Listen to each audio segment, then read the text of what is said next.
And welcome to Thrift Shop Biography. This is the one about the Dalai Lama. Thank you for listening. Hello. Hello. How are you? Excellent.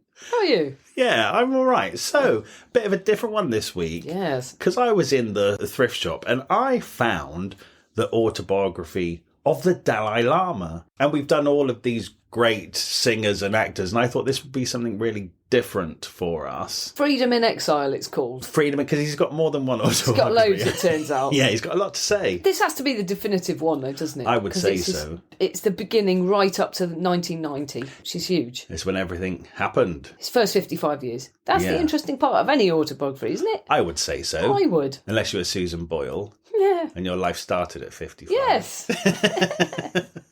So I should say I loved reading this because there's so much to learn, but I almost feel not qualified to talk about it because it's so far out of my remit.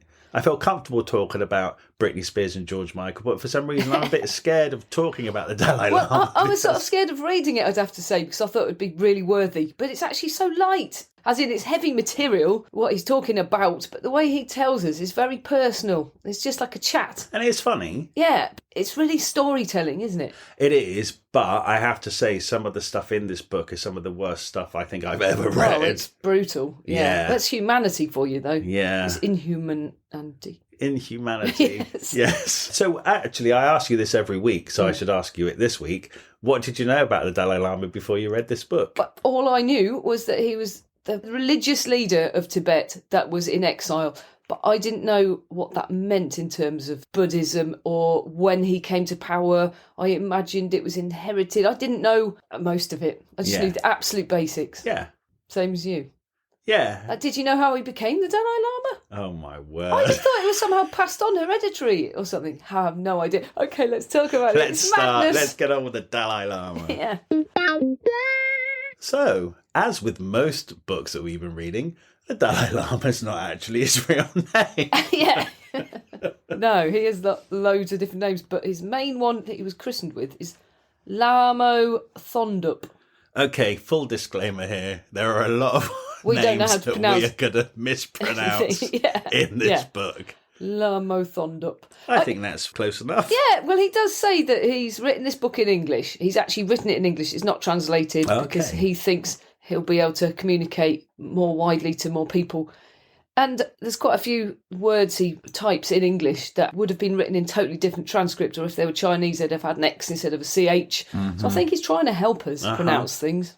So Lamo Thondup actually means wish-fulfilling goddess. Goddess. I know. So this is like we were talking about. A boy named Sue again. Yeah. How Americans always call boys girls' names and vice versa. But it turns out that Tibet people do as well. Yeah. Why would they not have just picked a wish-fulfilling god? Why did they have to go for a goddess? It's quite weird. Yeah. To us, because we like to... Maybe they have different ideas of gender and stuff. Why can't you be named after a goddess just because you're a boy?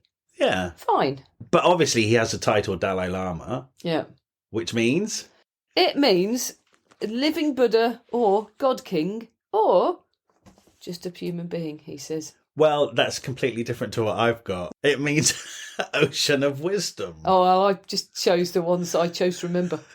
Dalai is a Mongolian word meaning ocean, and Lama is an alpaca. Yeah. And Lama is a Tibetan term corresponding to like guru, teacher. Oh, okay, yeah. So it means ocean of wisdom. But he said that's a real broad interpretation of those words. So the things you said are also Well, valid. you were doing what it literally means, yes. And I was doing what it means. Oh, wow, so you get everything with this podcast. Yeah. Both sides of the meaning of the Dalai Lama. Because if people treat him like a god king, right, that's one way of interpreting his position, but it's not how he sees himself. And I thought it was really nice that he starts his book by saying, I just see myself as a human being or a simple monk, and I'm going to tell this story as a simple man and a monk. I think that's great. So you've already shed all of that, Yeah, but he has to say that, doesn't he? Glow. He has to be humble. He doesn't have to, but I think if you're writing an autobiography, you might have to be human. He also, later in life, in exile, changes the whole setup of the Dalai Lama from a theocracy to a democracy. he actually doesn't want it to be all godlike and worshipy. He changes it legally so that you could be outvoted if people didn't like you. Good for him. Yeah, because he personally made those changes. I think he really means it. He just wants to be a man who does a job, who's committed to Buddhist principles, but he's trying to take himself down a peg, which is great. That's what I got from it, did you? I got many things from this. This book completely opened my mind to religion. It's weird because we've touched on religion in other books, but we've never done the book of a religious leader before. I mean, Dolly's close, but... No, she is close, the Dalai Lama. Hey! Oh, God, she changed my mind on a lot of things spiritually. Yeah. Sharon Stone. Now the Dalai Lama. So but there was a lot to digest because, like, everything in this book was new information to me. And it shouldn't have been. So I'm glad I've read it. Yeah, me too, actually. Yeah. I'm glad I know this knowledge. So he was born Lamo Thondup in 1935. Yeah, in remote Tibet. All right, now let's tell him how this came about. Okay, he was one of 16 kids. His mother had kids for 30 years. Yeah. Because there was 30 years difference between the oldest and the youngest. That's a hell of a long time to be dropping kids. Yeah. But they had 16 and only 7 lived. So that's why in those times when they had big families. And they were farmers. And he was actually born in a cowshed, which is very familiar. Little baby Jesus. Did he have a manger to rest his head? He may have, mightn't he? But Buddha was from 2,500 years ago. So it precedes little Jesus. It really means something to me because Jesus was a person who was born at a time. And so was Buddha. And I didn't even know that. You know, they were real people who made a massive impact. And their teachings continued to this day. So I didn't even know the origins of Buddhism. That he was a real person. He's a bloke. And he preached amazing doctrines, and they were taken on, and Buddhism Was he called Buddha? Yeah. What was his surname? I don't know. They do tell you in this book. Dalai Lama tells us all about it, and I've forgotten. But he actually goes to the place in India where Buddha was born and preaching, and it really means a lot to him. But that's like me going to Graceland. It's still going to someone's place where they're from. It's celebrity almost. Yeah, no, I totally get when the Dalai Lama is telling us about his life and the processions and the whole town coming out to clap as he goes by. It is celebrity. Yeah, it's celebrity as much as royalty is. He's a religious leader as much as Elvis is. Yeah, you've just been picked. Everyone needs to worship something higher than them, whether it's imaginary, invisible faith or an actual person. It's like something we need to do. Yeah, although I do find the fact that Buddhism has this massive leader in a massive procession where everybody's draped in gold and it's 500 people long and all the peasants from the town who can barely afford the grain to eat are throwing themselves on the ground and crying. And I find it slightly incongruous with the teachings of Buddhism. I agree. It's insane to read, actually, that this person who sounds like a normal man is telling you that all this stuff happened to him. Well, it's the weird thing that it did literally happen to. Like, he didn't go seeking for it. They came and found. Tell us a story about how they found him. Okay, so it is. I laughed out loud. I was like going, what? Yeah. It's kind of hilarious, right?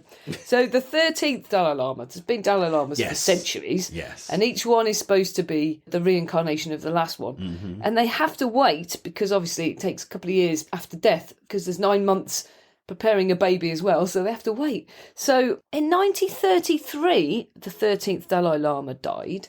They only went seeking the next Dalai Lama in 1937.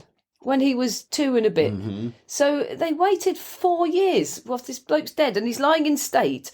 And at some point, his head turned. I know. His dead head, which is probably just decomposition. It turns to the northeast. This stuff is just... But I don't want to laugh at it because it's all the traditions of Tibet and everything. So this head turns to the northeast. They go, it's a sign. And they consult the oracle who has a vision. And he says, I've seen a monastery and it looks like this. And there's a path up to a hill and around then there's a small house and it's got really strange guttering. And he describes what he's seen in this vision. So they set off towards the northeast.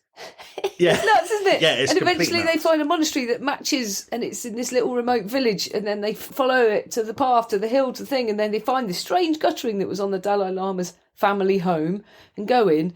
And he appears to recognise some of them and points at things that were things of the Dalai Lama's and says, mine, there's a few tests. Yeah. And he passes the tests. He's under 3 years old.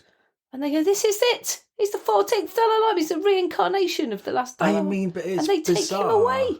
And he's not the only child they visit. That is why I find it quite odd that they found this house with the guttering, because it's 2 of his older brothers are deemed to be the reincarnation of Rinpoches, which is a High Lama. Yeah. So they're quite high up in the order of things in the religious government setup. So they've already been to their house twice and taken 2 boys. So they do know the house.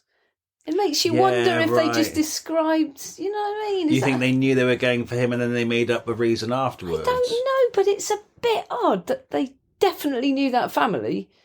They've already taken 2 of the boys out. I mean, it's just bizarre to us because we don't practice Buddhism, so we don't know the history of it. But I have to say, it's no more absurd than the origins of any other religion. No, or royal families and stuff, just because they're born into the family. Going snatching them from another family is just another way of doing it, really, isn't it? And it's not like he never saw his parents again because they joined him and they lived within the grounds of the palace. They saw him every day. They won the lottery, really, didn't they? Because I did, when I first read it, and they said they come and took this, 3-year-old boy, I kind of thought, what the hell are parents doing about that? And then he says, they get to live in the grounds of the palace. And they become high nobility. Yeah. I'd let them have my 3-year-old. Yeah. But it's really bizarre to us because it's just, I didn't know any of this. It is fake because you know how much people laugh at Scientology because it's basically all science fiction. Yeah. And then you kind of think, well, if you want to look into this and other religions, it's equally science fiction, really. It just has more history embedded to it, but it's equally as bizarre. Yeah. Here's the question. Is Lamu Thondup, the guy whose book we're reading, is he the reincarnation of the 13th Dalai Lama? Well, he answered that himself. He says, I can't say for sure, but there are many things that indicate that he definitely says he feels spiritually linked to him. Can I tell you what I think? Yeah. He's not. I mean, he's not. Yeah, but that's what I think, but that's... But of course he's not. He's just a bloke. He's a little baby from a farm. Yeah. From somebody else's family. Yeah. If you go in there, Virgin Mary wasn't a virgin.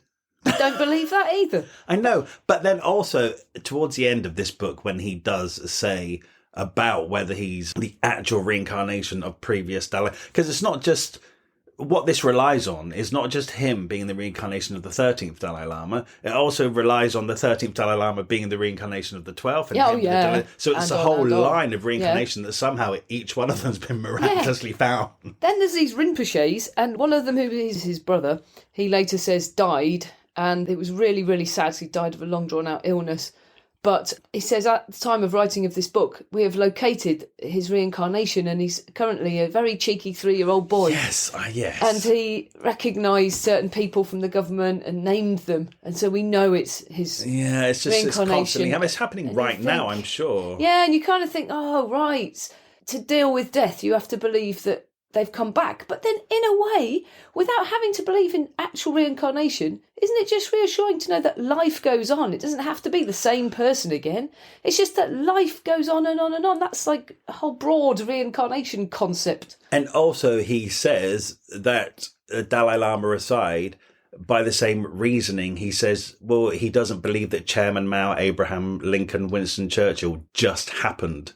He thinks that they're also part of a cycle. I don't think he explicitly links it to reincarnation, but it's just a circle of life and influence, and leaders always happen. But where do those leaders actually come from? Yeah. Is it autonomous, or is it somehow built into the larger fabric of life? I think it's just autonomous. Isn't it? I mean, this was the wrong book for me to read. I also love that he's really interested in science, and he says, and he really believes in science, and some people can't understand that he does because he's supposed to be all spiritual. But he thinks the two don't have to be separate, and he actually thinks some of the practices of the Tibetan monks should be scientifically looked into because they've actually hit upon a few things that you can... Oh, what about the human body? Yeah. Wow. So now here's the thing, right? I'm cynical of a lot of things in this book, but things like that where he talks about the high state of meditation. Yeah, exactly. And how science hasn't researched the human body to figure out how Tibetan monks can meditate for so long and increase the temperatures of their body. Yeah. It's like hibernating animals. It is exactly like hibernating, because they sat monks out in the snow overnight and monitored them just once, and their body temperature did not drop all night. They were in high state of meditation, and they reckoned they only breathed 7 breaths a minute. That is hibernation. And they put wet sheets on them in the freezing cold, and they dried them off with the heat from their body. Yeah, you're right. So there is a lot of amazing stuff that they've managed to... If it's true... Oh, not this again. I mean, I'm taking him at his word. Yeah, true. Anyway, it's very fascinating, and it's not for us to say... Yeah, it's for everybody to... Yeah, I'm taking it for what it is. It's a fantastic story. Yeah, and I thought, okay, what's the main philosophy of Buddhism? And I looked it up, and it's to accept that everything is impermanent. And I thought, Brian, that covers so much, doesn't it? That means your health, that means your finances, it means friendships possibly, but also means life and death. You can't ever expect anything to be permanent. And if you could fully accept the change of everything in your being, you're going to be a lot more peaceful, aren't you? Hey, as far as religions go, I think Buddhism is the one that I could get on board with, because it is much more about the self and self-improvement. Yeah, and also looking after others is the main thing. Yeah. Yeah, it's quite nice. It's quite a nice philosophy. And he said that Tibet became a much more peaceful country once they fully embraced Buddhism, because they used to be warriors. And at some point they took over parts of China and stuff. So, they're not innocent. They just became a very peaceful nation. There is some hypocrisy in this book. Are you going to say about the vegetarianism? Yes. That made me howl. I know. It's hilarious. Yeah. Okay. There's so much about animals and stuff, and because at the beginning he's kind of like, you can't even swat insects away. One of their main things is you cannot take any life of any being, something being, he says. Sentient being. Sentient being. That's a major rule of Buddhism. Yeah. But other people can kill them, and then we can eat them. Yeah. As long as you're not specifically doing it yourself. Yeah. Yeah. He says, there's quite a lot of Muslims in Tibet, so they kill all the animals and we can eat them. Yeah. Hang on. But he does also say that harvesting in Tibet can be incredibly hard. So not every year do they get a crop of maize and stuff. So they do have to resort to eating meat. And I get that. Yeah, that is absolutely fair. It's just a bit funny. But then he also says, like, he shoots the hawks and stuff to keep them away from the little birds. Oh, but I don't kill them. I just hurt them. I just inflict pain to teach them a lesson. I'm like, isn't that what the Chinese were doing in Tibet, though? But do you know what I mean? It's the same theory. When he was talking about being a vegetarian, there are a few grey areas. Yeah. And then also about him having pets. And he actually says... When he punished the parrot with a stick. He punished the parrot with a stick. One of his cats died because he chased it up a curtain and it fell off. I've never heard of a cat dying from falling off a curtain. I know, they always land right. Yeah. Okay. And then he found a disabled kitten with bad back legs that he then said was a reincarnation of the cat that climbed up the curtain and died because it had hurt its legs. Anyway, and then at the end of the book, he says, animals have taught me you can't have an animal as a pet because they always run away, which proves we all want freedom. So no, your pets run away because you hit them with a stick. You make them fall off curtains and die. Pets don't run away unless you treat them badly. Even at one point, he admits when he's installed in this palace that everyone way below are all bowing and scraping on the floor, and he's blowing spit bubbles and dropping spit on their heads. And he says, thank God I grew up and grew out of that. And I'm like, this is the sort of thing that makes me like him, actually, is because he doesn't promote himself as a godlike thing. He actually writes stories where he's gone off the righteous path and he hasn't behaved right. And he said I was angry and moody and did stuff wrong. I think if you're a child who at the age of 3 has been taken away from your family and installed in a monastery, I think you're entitled to play up from time to time, because that must be so confusing. I know. When they took him initially to the monastery and inducted him as the Dalai Lama, his parents were there, but then his parents got sent home and he was there on his own for a long time. Yeah, he was actually. He had his big brother was there with him. Yeah, it's funny because his big brother's only 3 years older than him, which puts him at 7. Yeah. So his big brother at 7 became his parent sort of thing, looks after him. The whole thing is so 3. weird. Yeah. It's a toddler. Yeah, it is mad. Anyway, it's really amazing to read how everyone knows he's the Dalai Lama. So he's put on a big golden throne and this massive ceremony. Then there's 2 palaces. One's up on the hill looking down over the town, and there's a picture of it in the book, and it looks absolutely amazing. Apparently they pretty much destroyed it when the Chinese invaded, but they've restored it now. And is that the Nobalinka? No, the Nobalinka's the one that's flatter. So it's a Potala. The Potala is the one up on the hill. Yeah, and it is so unbelievably imposing. It looks like one of those palaces from something like Wakanda. Mm-hmm. Those sorts of films where they just sort of CGI this amazing palace on a mountain, and it's so epic. It looks like that. Well, they're probably based on because they're probably based on them. But it's so striking and imposing. To think they actually exist. Over the yeah, because you've only ever seen them in science fiction films, but they actually exist up a hill in Tibet. Yeah. I mean, it makes Buckingham Palace look like a little the house next door. You know, really silly. It's just a silly little house. And then this other place, Nobalinka, sounds which like means Jewel Park. Exactly, it's a very much more of a sprawling place with parks, and it's sort of walled, more like a Windsor Castle, but in Tibet. Yeah, lots of animals and tigers, all sorts. A much nicer place where you can be outside within walls. Because he was very protected, he couldn't just go for strolls or meet people because they wanted to promote him to be this godlike deity, so you have to keep him away so no one thinks he's normal. So his first year there, he actually says, it was the last temporal liberty I was ever to know. Yeah. So his last year, this book is called Exile in Freedom, but actually his Freedom in Exile. Sorry, it's called Freedom in Exile. Yeah. But his last feeling of freedom was when he was 4 years old. Yes. Wow. Yeah. It sounds kind of horrendous to live in that place. And he's not even allowed to be seen looking out of a window. Yeah. I'd very like the Queen in Buckingham Palace. And he's only friends with the prisoners he could see through binoculars. You could see him marching around the square within their prison. Gosh, it's just such a weird, unique existence, isn't it? Yeah, it's amazing because this is the sort of thing films are made of. To be able to read somebody writing down these experiences, I don't know any other book like it. Probably there's millions, but what other amazing emperor of old ever wrote about their experience, or a queen or king wrote about it? It's amazing to get inside the head of a kid that is told they're the leader of 6 million people by the time they're 10. Yes. So he's installed now officially as the spiritual leader of Tibet. Yeah. And he says that the 13th Dalai Lama, who came before him, actually had this premonition that soon Tibet was going to be invaded and everybody would have to fight for their lives. He basically had a premonition of what was to come. Yeah. And then there was that really weird natural phenomenon where like the earth cracked open and the sky went red. Yeah. This is in 1950. Do you know what I think that was? What? I think they were nuclear testing. But they would never have told anyone. They would never have told the world. They would never have told. It would have been totally secret. That makes total sense for what they actually used Tibet for. Yes. But before they came in and took it over, you think they were nuclear days testing before. on it? Yeah, I reckon. That's they just let my off a theory. Nuclear bomb. Yeah, because oh my God, there that was no makes information perfect shared. sense. You wouldn't have got out into the world. Yeah. Well, why does Dalai Lama not realise that now, writing this book? Because he believes in mythological things, whereas we're more cynical a lot. You are.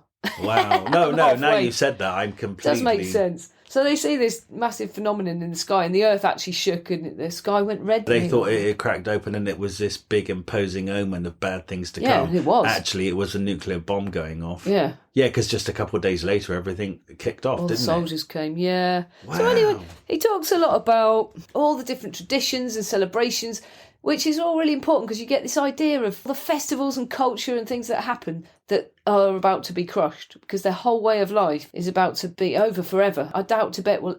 Well, it will never be Tibet again. It's China now. I know that to this day. They're just occupied Tibet. You can't go back. All his descriptions of life and the celebration of festivities, even from his throne position, are the last you'll ever read about Tibet as it was. Well, this is happening. Now I know it's a nuclear bomb. The nuclear bomb was dropped during an opera festival. Yeah. You really think it? Yeah. Now you said it. Yeah. Yeah, I do. But mind you, why is that not reported more widely? Because that's what I mean, because they weren't reporting. You couldn't get into China. Oh, right. No, the news wasn't.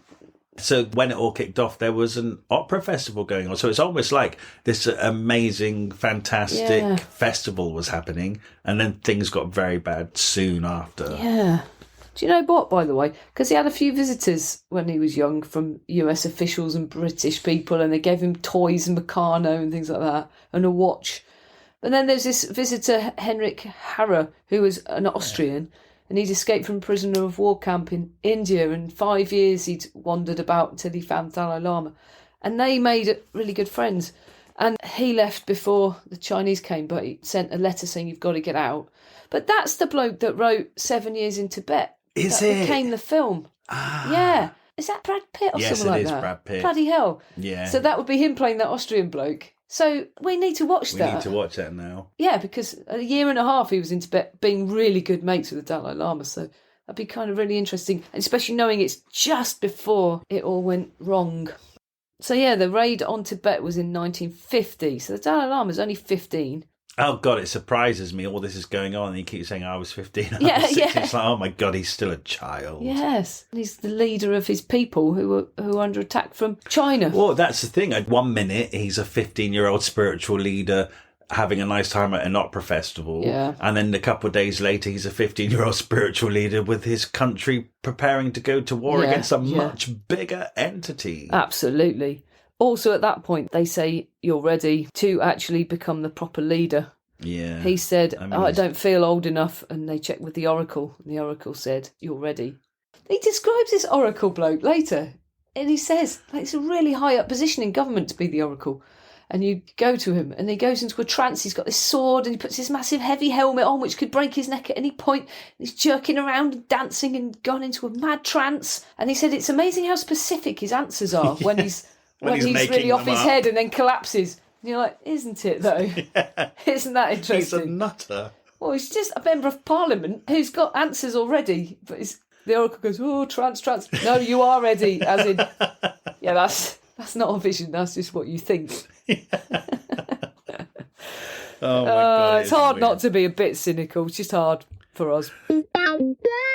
So, look, the first inkling they get, there's a telegram that comes from the governor of Kham, and he says there's a raid on a Tibetan post by Chinese soldiers which killed the officer of that post. Yeah. And that's terrible news to receive. He straight away knew that there's no chance, if it comes to war, that they could ever defend themselves against China, which is 100 times the population of Tibet.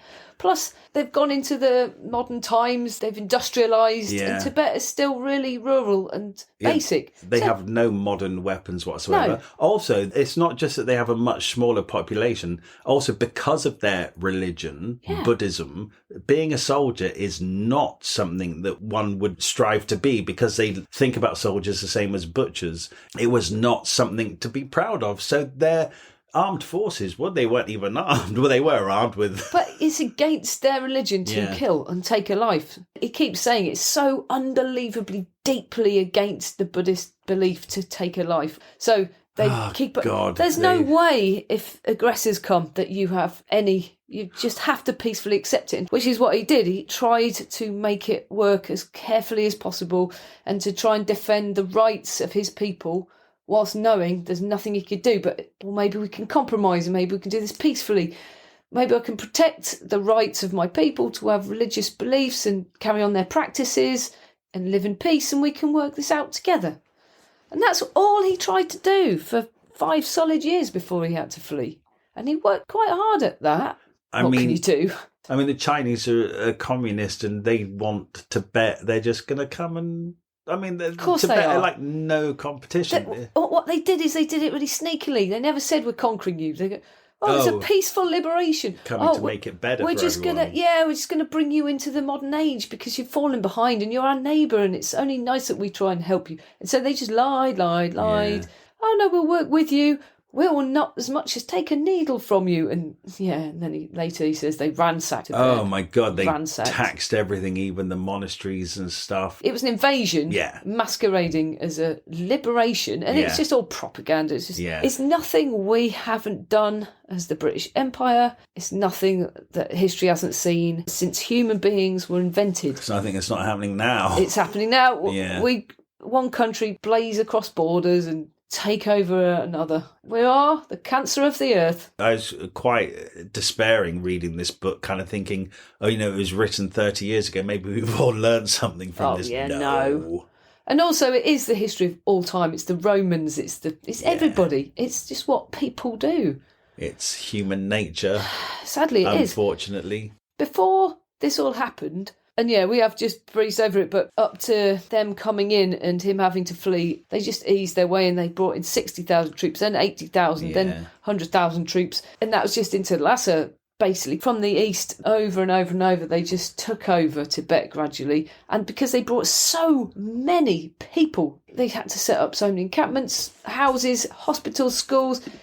Before you know it, the schools are teaching Chinese. They've built roads. They've used enforced labour of Tibetans. They've imprisoned so many people and used them to build everything. You can't build an empire and pay wages. But the history of all time, Dubai's just been built on slave labour effectively from India and places, because if you ever watch a programme on that, it's still going on. They're absolutely abusing humanity. That's happening now just to build Dubai. It's exactly the same, and it happens so fast. Like from 1950 to 1990, when he's wrote this book, it sounds like Tibet's become almost, just completely and utterly modern. Roads everywhere, toxic waste everywhere because they've ransacked it for uranium. They brought collectivisation, which is that communist thing where individuals don't farm in little pods. Yeah. The land belongs to everybody and then everyone farms it all. And that was the whole communist thing. But it destroyed huge parts of Tibet because they turned the barley into wheat and then the topsoil just eroded and it's turned huge parts of the desert. They ransacked the country for timber. Deforestation happened, wildlife is decimated, they banned their national costumes, they've banned religion, yes, they bombed monasteries and nunneries, and we haven't even talked about the humanitarian aspects. It's barbaric, and it's as bad as you've ever heard of any war ever being. But in the early stages, horrific. Tibet did appeal to the United Nations organisation to intercede on their behalf, and they didn't do it because they weren't a member. They weren't a member. I mean, if you think 1950, you've just finished World War II, and everyone's really broke. Yeah, broken right. and broke. So who's going to start World War III? Because if you defend Tibet, you've got to take on China. Yeah. And then at some point in the early 60s, India had a bit of a border war with China themselves, and that was partly because they were harbouring the Dalai Lama. But Russia supported India then. Then China backed off because nobody wanted World War III. And who's going to stick up for some Tibetans living up mountains? It's horrendous. Dalai Lama's older brother, they sent him to see the Dalai Lama to talk some sense into him and say, get him to accept Chinese rule. And if he doesn't, kill him. Yeah. But he doesn't accept Chinese rule. And as we know, he doesn't kill him. Dalai Lama says it's preposterous for them to think that my brother would have even contemplated killing me. Like, that's how much they don't understand us. Yeah. But that was the first warning he had. And, of course, Dalai Lama is a spiritual leader, but they have political leaders, they have prime ministers. Yeah. And it got to the point where the pressure on Tibet is so immense at this point that the Dalai Lama has to ask the prime ministers to resign, which is a massive, it's almost admitting defeat in a way. The whole thing is hopeless, isn't it? Yeah. Because I actually thought at one point, why is the Dalai Lama escaping? Why is he not standing his ground? They just come in and kill everyone. They would have killed him. Yeah. Okay, so eventually, there's a trip he made to the borders of India, and he was sort of sussing it all out, but he ended up going back because India wouldn't let him in because they said, we can't let you in because it will create massive trouble with China. Yeah. And he sent different delegations to other countries to see if they could escape there, and they all said no because they knew that it would make an enemy of China. And also they said that if he does leave Tibet, it's just going to cause widespread panic. If the Dalai Lama is seen as leaving, that's going to tell everyone, all the Tibetans, shit, it's the end of days. Yes. Anyway, he goes back and he realises how bad it's become. He's seen a leaked newspaper from the Chinese that have got loads of heads on sticks from villages, and he realises, oh my God, this isn't going well. Yeah. And he says he's got 18 months to train to become officially the Dalai Lama because he still hasn't passed his exams and stuff. So he sets that as his goal and works really, really hard to get all of his learning done, which is very complex. He's very learned. Oh, for sure. Yeah. A lot goes into becoming the Dalai Lama. Yeah. But at this time as well, in the 9 months that he's been away, when he comes back, so many troops have now moved into Lhasa and stuff that it's doubled the population. So things like food shortages and stuff are happening. The pressure is on from every single angle. Yeah. Tibet is not a good place to be. Not at all. So then there's this point where there's a festival and the Chinese have invited him to the military base to watch a special show, and he thinks this is a bit odd, but he says, okay, I accept this invitation. And then they summon his security and say, we need you somewhere else. Yes. You then can't come with any of your security. You can only come with a couple of unarmed people. Unarmed. And straight away, he's like, okay, this is an ambush. They're getting me to the military base. I will probably be a political prisoner from this point on. And this word spread about this invitation and what was happening. The whole population of that city started to come out in a massive show of support for the Dalai Lama because they were so afraid for him, because they all thought he was about to be kidnapped. And thousands and thousands of people gathered around the palace. And it got escalated so much that he had to let the Chinese know, I'm really sorry, I can't come now because it would be dangerous for me to leave, which was a good get out. Yes. And so he's like, right, now what to do? So I think at that point, did he leave for the other palace? Yeah. Nobilinka. Yeah. So he's there, but then everyone's surrounded there. So they absolutely were doing it to protect him, but also to be against China, but very much protective of their beloved leader. And then he got a note from a Chinese official saying, we are going to bomb your palace. Please let us know whereabouts you are within it so we won't bomb where you are.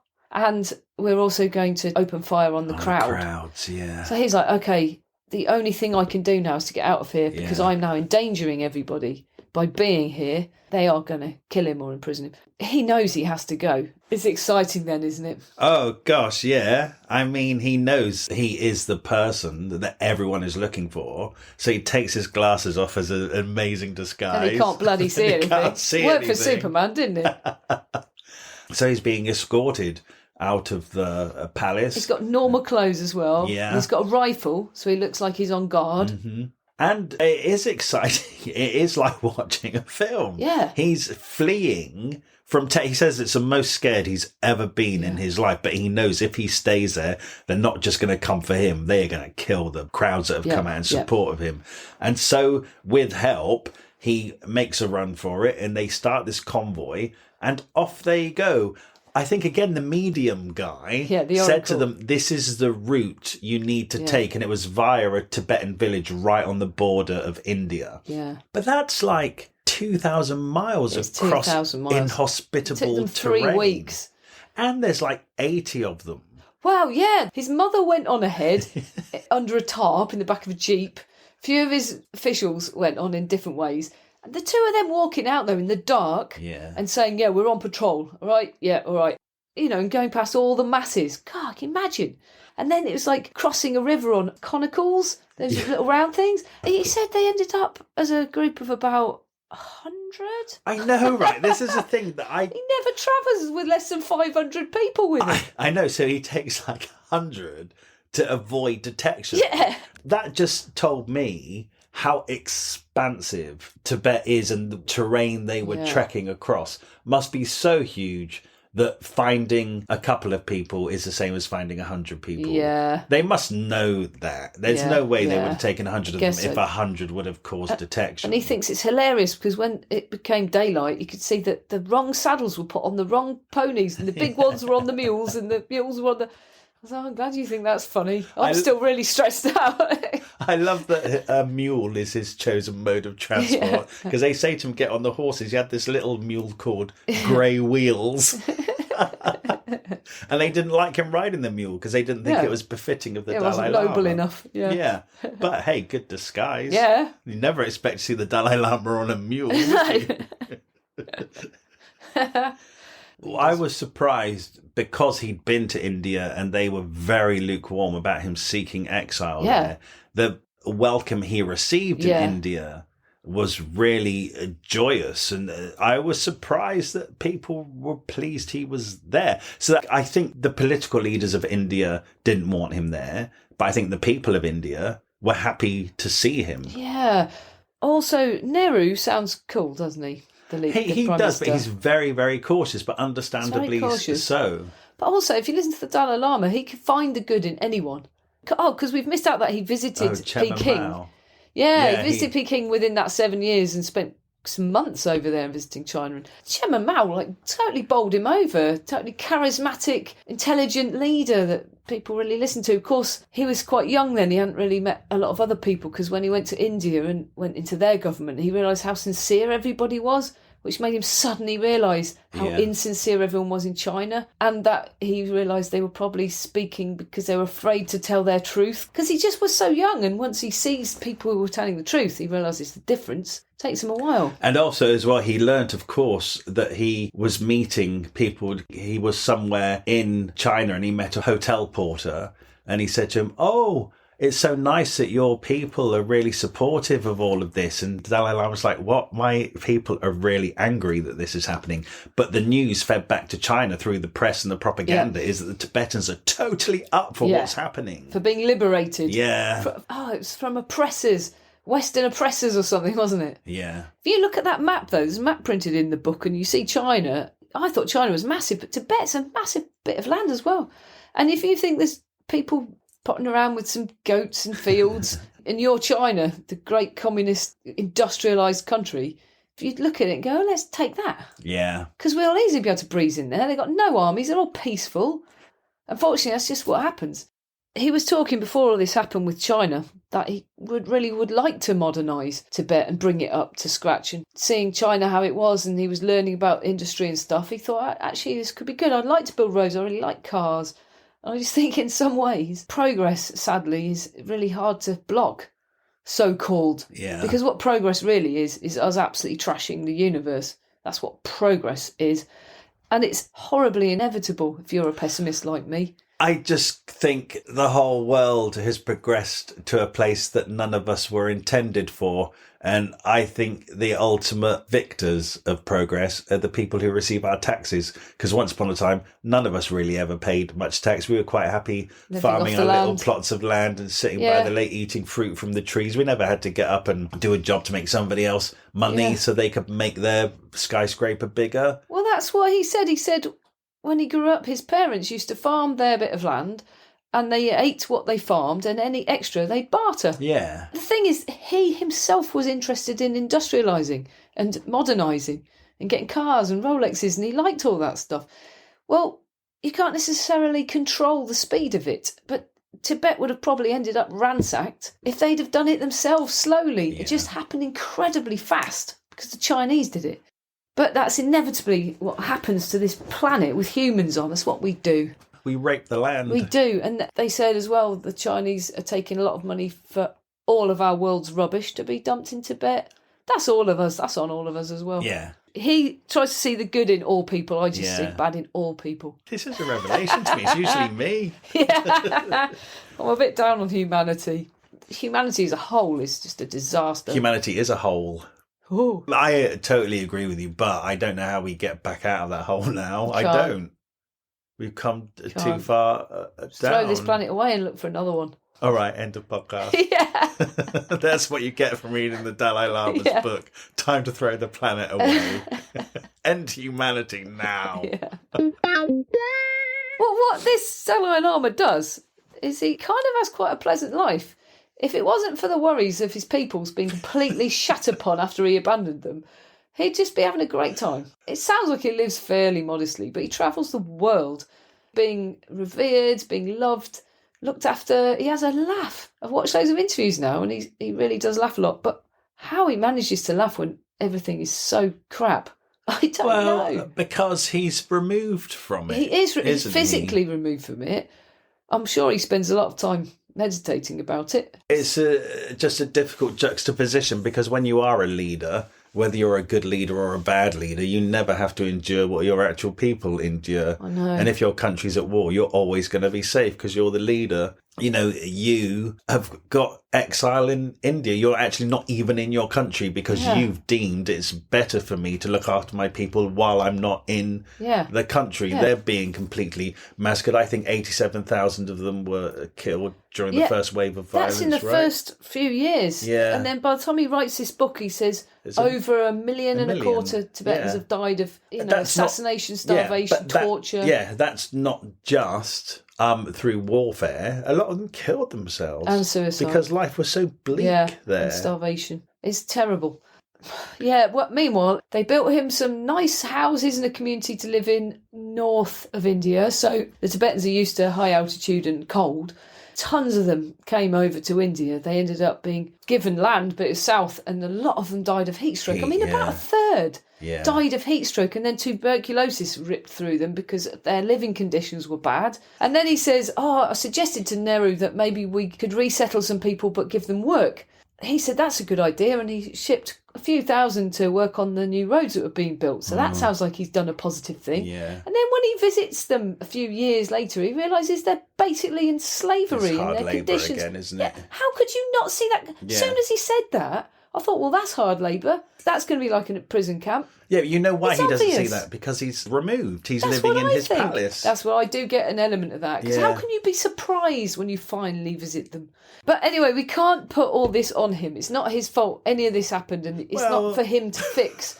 But when he's doing a deal to get his people some work on roads, it's kind of obvious that that's going to be a nightmare. But he wants the roads, right? You need the roads because they're settled in places where there are no roads, right? Yeah, I know, but you don't want your people to be prisoners of war. But you have to build the infrastructure if you're going to settle there. Yeah, but not at the cost of but how else are you going to do it? How else are you going to do it? Well, he did say that after many years, after he'd seen their conditions, they started building villages near the road encampments, so they had a better way of life. There's less death. Anyway, I don't want to criticise it. It's a nightmare. It's the whole thing's horrific. Refugees situations usually are, let's face it. Yeah, and of course, you know what? He is young. He wasn't expecting this to happen. Everything's being made up as it goes along. And it's the Chinese who are persecuting the Tibetans to make him leave, not him. It's not his fault. And he actually does think that the best thing he can do is go out into the world and be an ambassador to try to put Tibet on the map. And he successfully did that. I get that. Yeah, I think he really did successfully do that. And he wrote this book, which has educated us. And obviously, we're probably the last people to read it. Yeah. So, we're the last to know. Do you remember when we read the Beastie Boys? Yes. And which one was it? Ad Rock was absolutely obsessed with putting on big concerts to help Tibet. Free Tibet, yeah. And because he says he goes to America in 1979, 1984... I don't know, it's right around the time when the Beastie Boys were playing, so somehow that got to them. Then they started to really raise awareness of Tibet. So what he did do was a lot, and good on him. He's never given up, has he? He's never given up, but sometimes I do think his ideas and values that he wants us all to live by, this universal responsibility, right? Yeah. Oh my God, it would be a dream if we could achieve that. Yeah. The whole thing that we're all on this planet together. We are all essentially the same. Why the hell are we fighting with each other? We all would have enough if we all just helped each other. All the sentient beings on this planet, people and animals. Yeah, I'm here for it. But not everyone else is, are they? But it's Chairman Mao, is he? Chairman Mao is but one person who had come to power and instilled that in the masses. So I think the people who want universal responsibility, and I think most people actually do want to live a quiet life happily, don't really want other people to suffer. It's just we've gone so far down the road of non-universal responsibility, and I think it's just governed by the internet has taken us further away from it. The mass media has taken us further away from it. I just don't know, when you have people like Trump in power that people blindly follow, I just don't know how we pull it all back now. I don't know how we stop having wars. I don't think you do. I never believed you do. Actually, we never have. We'll never change. We never have. There's no end to it. There is no end to it. Lots of loveliness. There's lots of hideousness. I tell you something. I think there is end to it, but I think we all arrive at it too late. I think it's a thought process that you probably get at the age of like 50, 60. But then I think this feeds into the Dalai Lama and the Buddhism principle of karma. Because the fact is you go through your life cycle, and if you can fulfill your life cycle of not harming anyone, then you get released. But if you constantly do wrong, you'll keep being stuck on this plane. Yes. And go through a horrible life again until you learn not to. And I think we all arrive at that too late.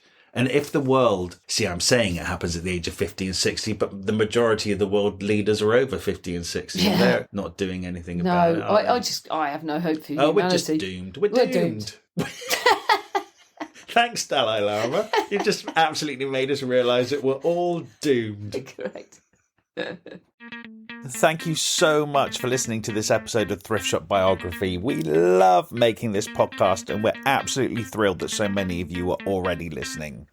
We're new to this and you could really help us out by leaving us a review somewhere, wherever you listen to this podcast. And if you could share us, tell your friends about us or drop some links on social media.